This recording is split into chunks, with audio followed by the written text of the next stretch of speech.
Padi merupakan sumber bahan pangan yang murah dan mudah didapat. Beras yang dihasilkan dari padi menjadi sumber karbohidrat yang penting bagi kebutuhan energi manusia. Selain itu, beras juga mengandung protein, vitamin B, dan zat besi yang diperlukan untuk menjaga kesehatan tubuh. Lebih dari setengah penduduk dunia tergantung pada tanaman ini sebagai sumber bahan pangan. Dan padi merupakan kebutuhan primer bagi masyarakat Indonesia. Hampir 97% penduduk Indonesia mengkonsumsi beras sebagai makanan pokok utama. Karena sebagai sumber energi dan karbohidrat bagi mereka, tanaman padi ini memiliki peran krusial untuk menjaga ketahanan pangan dan ekonomi masyarakat. Sayangnya, Kepala Biotek Center IPB University Dwi Andreas Santosa mengatakan, tren penurunan luas areal tanam padi di Indonesia terus berlanjut. Pasalnya, biaya menanam yang semakin mahal, sementara harga terus turun menjadikan bertanam padi tak lagi menarik dan menguntungkan petani. Alhasil, petani harus menanggung biaya besar dan semakin mahal untuk menanam padi. Salah satunya untuk biaya pupuk. Memang pemerintah memberikan pupuk bersubsidi, tapi hanya bisa memenuhi kebutuhan sekitar 50% dari total konsumsi pupuk petani. Sehingga petani pun harus membeli lagi pupuk non-subsidi. Ternyata peningkatan produksi padi tidak harus selalu bergantung pada pupuk kimia bersubsidi yang dibuktikan kelompok tani Gantosori Matur Mudia Kecamatan Matur Kabupaten Agam yang berlokasi di Lorong Padang Gelanggang, yang menerapkan pertanian organik pada tanaman padinya dengan memanfaatkan bahan-bahan di sekitar untuk diolah menjadi pupuk dan pestisida nabati. Mereka menerapkan cara bertani dengan cerdas. Dengan pertanian organik ini dapat mengurangi ketergantungan petani pada pupuk kimia serta mengurangi biaya produksi.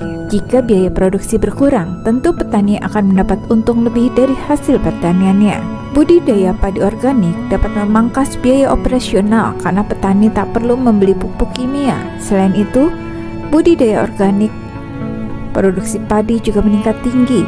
Hal ini disampaikan Kepala Desa Cikurubuk Kecamatan Buah 2 Muhammad Fadar Junawar saat melaksanakan panen raya padi organik bersama Bupati Sumedang Haji Doni Ahmad Munir pada 23 Juli 2022 silam. Biayanya turun hingga 70%. Jika dirata-ratakan, dalam 1 hektar biasanya menggunakan pupuk kimia 7 kintal urea bersubsidi seharga Rp260.000 atau sekitar 1,6 juta. Sedangkan jika membuat pupuk sendiri hanya Rp300.000. Dikatakan Kades, budidaya padi organik di desanya telah lulus uji sertifikasi dari Dinas Pertanian dan Hortikultura Jawa Barat. Untuk yang sudah bersertifikat, dibeli dengan harga Rp50.000 lebih mahal dari harga pasar, sedangkan yang belum bersertifikat seharga Rp30.000.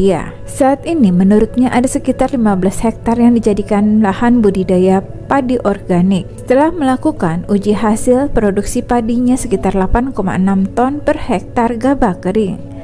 Hasil produksi ini di atas rata-rata produksi di Kecamatan Buah 2 sebesar 7,4 ton dan di Kabupaten Sumedang 6,2 ton. Dari segi harga jual, padi organik lebih tinggi daripada pertanian konvensional yang menggunakan pupuk kimia. Selain beras dan tanah yang sehat, hasilnya lebih baik dan menguntungkan. Bupati juga mendukung rencana perluasan 100 hektar lahan untuk budidaya padi organik sehingga bisa menjadi role model sebagai desa budidaya padi organik di Provinsi Jawa Barat. Sementara itu, kisah lain dari Ahmad yang sejak tahun 2001 bersama sejumlah petani gabungan kelompok petani Gaboktan Agro Mandiri Kecamatan Sukahening Kabupaten Tasikmalaya telah menerapkan budidaya pertanian organik di lahan sawah mereka. Saat ini terdapat sekitar 20 hektar lahan sawah dari anggota Gaboktan Agro Mandiri sudah tersertifikasi menerapkan pertanian organik dari Lembaga Sertifikasi Organik Innovis. Ahmad mengisahkan para petani di Desa Sundakerta, Kecamatan Sukahening, Kabupaten Tasikmalaya melakukan budidaya padi organik bermula dari coba-coba. Ketika itu terdapat seorang aktivis dari luar negeri yang memberitahu proses pembuatan pupuk organik menggunakan urin kelinci yang dicampur dengan air perasan tebu. Awal pembuatannya terasa sulit, apalagi mereka tidak punya bahan untuk membuatnya. Ia lalu menilai budidaya padi organik membutuhkan kerja keras yang lebih, sementara para petani sudah terbiasa menggunakan pupuk kimia. Hasilnya, ketika itu tak banyak petani di wilayahnya serta-merta ikut membudidayakan padi organik. Namun Ahmad dan beberapa petani lain tetap melanjutkan proses budidaya pertanian organik karena mereka sadar penggunaan pupuk kimia memiliki dampak tersendiri terhadap tanah. Secara perlahan, proses budidaya padi organik yang diterapkan sejumlah petani Gaboktan Agro Mandiri pun membuahkan hasil. Produktivitas sawah meningkat, hasil panen juga memiliki kualitas yang lebih baik dibanding hasil budidaya padi yang menggunakan pupuk kimia. Gaboktan Agro Mandiri bukan satu-satunya kelompok tani yang konsisten menerapkan budidaya pertanian organik. Di Dusun Kubangsari, Desa Bangunsari, Kecamatan Pamarican, Kabupaten Ciamis terdapat sejumlah petani yang tergabung dalam kelompok petani atau Poktan Parikersit dan juga konsisten menanam padi organik. Perwakilan dari Poktan Parikersit, Sohidin Herianto mengatakan terdapat 24 hektar dari total 60 hektar lahan sawah petani yang tergabung di kelompok mereka telah mendapatkan sertifikasi menerapkan budidaya pertanian organik oleh Innovis. Lahan sawah untuk menanam padi organik itu memang diakui masih relatif kecil.